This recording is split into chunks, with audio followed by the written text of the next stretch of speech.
నేను అప్పటికే చెప్తూనే ఉన్నాను, మనం అక్కడికి వద్దురా వెళ్ళొద్దురా అని. నువ్వు నా మాట అస్సలు వినలేదు.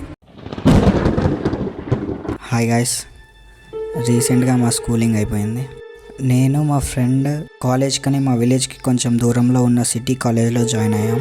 మాకు మా విలేజ్ నుండి రావాలంటే చాలా ఇబ్బంది అవుతుందని మేమిద్దరం హాస్టల్లో జాయిన్ అయ్యాం. కాలేజ్కి వెళ్ళి సర్టిఫికేట్స్ సబ్మిట్ చేసి హాస్టల్కి వచ్చాం.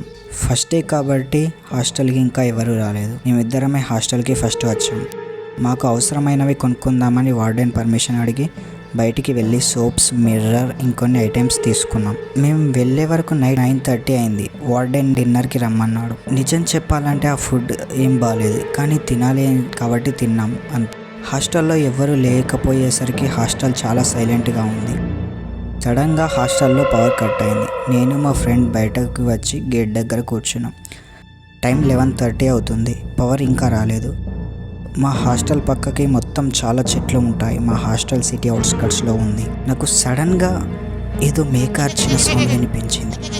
అరే, నీకేమైనా మేకార్చిన సౌండ్ వినిపించిందా? అవునరా, వినిపించింది. ఈ టైంలో ఎవరు మేకలు తీసుకొచ్చి ఉంటారు అని నాతో అన్నాడు. హాస్టల్ బయటికి వచ్చి ఆ సౌండ్ వచ్చే సైడ్కి వెళ్ళాం. మాకు చీకట్లో సరిగ్గా ఏం కనబడట్లేదు. మా ఫ్రెండ్ దగ్గర చిన్న టార్చ్ లైట్ ఉంటే సౌండ్ వచ్చే సైడ్ టార్చ్ లైట్ వేశాడు. అక్కడ ఒక పెద్ద మర్రి చెట్టు ఉంది. దాని పక్కకు ఒక పెద్ద బావి ఉంది.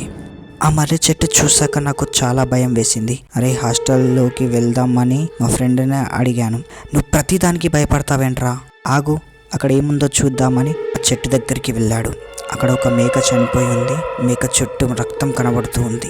మేము అక్కడి నుండి తిరిగి వస్తుంటే ఎవరో మా ఇద్దరిని పిలిచినట్టు అనిపించింది. తిరిగి వెళ్ళి చూస్తే మేము ఇందాక చూసిన మేక లేదు, రక్తం లేదు. మళ్ళీ మా హాస్టల్ సైడ్ నుంచి సేమ్ గొంతుతో ఎవరో పిలిచినట్టు అనిపించింది. హాస్టల్కి వెళ్తుండగా సడన్గా పవర్ వచ్చింది. అప్పుడే మా ఇద్దరికి గుండె ఆగినంత పని అయింది. మా హాస్టల్ పక్కకి పెద్ద శ్మశానం ఉంది. మేము శ్మశానంలో ఉన్నాం. వెంటనే హాస్టల్లోకి పరిగెత్తాం. నన్ను ఏదో నా షర్ట్ కాలర్ పట్టి లాగినట్టు అనిపించింది. నేను వెనక్కి పడ్డాను. మా ఫ్రెండ్ చరణ్ వచ్చి, ఎందుకు కింద పడి ఉన్నావు అని అడిగాడు. ఎవరో నా షర్ట్ కాలర్ పట్టుకొని వెనక్కి లాగినట్టు అనిపించిందిరా.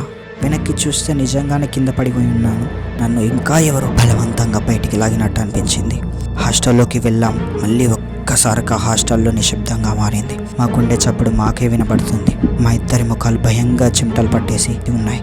నా కాళ్ళు మాత్రం వణకడం ఆగడం లేదు. నేను వార్డెన్తో చెప్దామని వెళ్తుంటే ఫ్రెండ్ గాడు తురా మళ్ళీ వార్డెన్ తిడతాడన్నాడు. ఇద్దరం మా రూమ్లోకి వెళ్ళి భయపడుతూ ఒక మూలన కూర్చున్నాం. నేను అప్పటికే చెప్తూనే ఉన్నాను, మనం అక్కడికి వద్దురా వెళ్ళొద్దురా అని. నువ్వు నా మాట అస్సలు వినలేదు. మళ్ళీ సేమ్ గొంతుతో ఎవరో పిలిచినట్టు అనిపించింది. మా ఫ్రెండ్గా లేచి విండో నుండి చూశాడు. అక్కడ ఎవరైనా ఉన్నారా అని గట్టిగా పిలిచాడు. వాడికి అక్కడి నుంచి సమాధానం లేదు. వాడు సడన్గా అక్కడి నుంచి కదలడం లేదు, మాట్లాడడం లేదు. నేను ఆ విండో దగ్గరికి వెళ్ళి వాడిని తీసుకుని వచ్చి, అరే ఏమైందిరా అని పిలుస్తూ ఉన్నాను. వాడిపై వాటర్ చల్లాను. వాడు వెంటనే నార్మల్ అయ్యాడు. వాడు ఏడుస్తూ, అరే ఈ హాస్టల్ వద్దురా, మనం ఇంటికి వెళ్ళిపోదాం అని ఏడుస్తూ చెప్పాడు. అసలు ఏమైందిరా అని నేను అడిగాను. నాకు మళ్ళీ ఆ మర్రి చెట్టు దగ్గర మేక కనిపించిందిరా. అది మన హాస్టల్ సైడ్ వస్తూ సడన్గా మాయమైపోయింది. ఆ మాట చెప్పడంతో నాకు ఇంకా భయం వేసింది. నేను వార్డెన్ అన్న దగ్గరికి వెళ్ళి, అన్న మేము ఈరోజు ఈ రూమ్లోనే పడుకుంటాము అని అడిగాము. సరే అని వార్డెన్ అన్నాడు. నాకు అసలు నిద్ర పట్టలేదు. సడన్గా వార్డెన్ అన్న సైడ్ చూస్తే వార్డెన్ అన్నపై ఎవరో నల్లటి ఆకారంలో కూర్చొని ఉంది. నాకు గుండె కొట్టుకోవడం ఇంకా ఎక్కువైంది. నేను మెల్లగా మా ఫ్రెండ్ అని పిలిచాను. చరణ్, అటు చూర్రా, వార్డెన్ అన్నపై ఎవరో కూర్చొని ఉన్నారు. వాడు మెల్లగా లేచి, అరే వార్డెన్ అన్న ఏదో అర్జెంట్ కాల్ వస్తే 2 hours బ్యాకే వెళ్ళిపోయారా. అయితే మరి నేను చూసింది ఎవరిని రా? కానీ నేను అలా కూర్చోవడం కల్లారా చూశాను. నాకు ఎందుకో భయంగా ఉందిరా. వార్డెన్ అన్న ఎప్పుడు వస్తాడో వాచ్మెన్ అంకుల్ని అడుగుదాం పాదా అని నన్ను వాచ్మెన్ అంకుల్ దగ్గరికి తీసుకెళ్ళాడు. నేను వాచ్మెన్ దగ్గరికి వెళ్ళి, అంకుల్ వార్డెన్ అన్న ఎప్పుడు వస్తాడు అని అడిగాను. లేదు బాబు, ఇవాళ మీరు అవుటింగ్ కోసం అని పర్మిషన్ అడిగి వెళ్ళి నాకు వార్డెన్కి ఏదో వర్క్ ఉండి బయటికి వెళ్ళాడు. అక్కడ అతనికి యాక్సిడెంట్ అయి చనిపోయాడంట. ఏంటి అంకుల్ నేను చెప్పేది? ఇప్పుడు మమ్మల్ని డిన్నర్కి పిలిచాడు. మేము రూమ్లో పడుకుంటే అంటే మమ్మల్ని పడుకొని వచ్చాడు. మిమ్మల్ని డిన్నర్కి రమ్మంది, మిమ్మల్ని రూమ్లో పడుకోమన్నది నేను. నాకు కాల్ వచ్చిందని మీ ఫ్రెండ్కి పడుకోబోతే మీ ఫ్రెండ్కి చెప్పి 2 hours బ్యాక్ బయటికి వచ్చాను. ఒకళ్ళు అలా చెప్పడంతో నా కాళ్ళు చేతులు వణకడం స్టార్ట్ అయింది. నేను జరిగిందంతా చెప్పాను. నేను చరణ్ని వెంటనే రూమ్లోకి వెళ్దాం తారా అని వాచ్మెన్ని తీసుకుని వెళ్ళి పడుకున్నాం. మార్నింగ్ లేచాక వెంటనే మేము ఇంటికి వచ్చి జరిగినంతా మా అమ్మా నాన్నలతో చెప్పాం.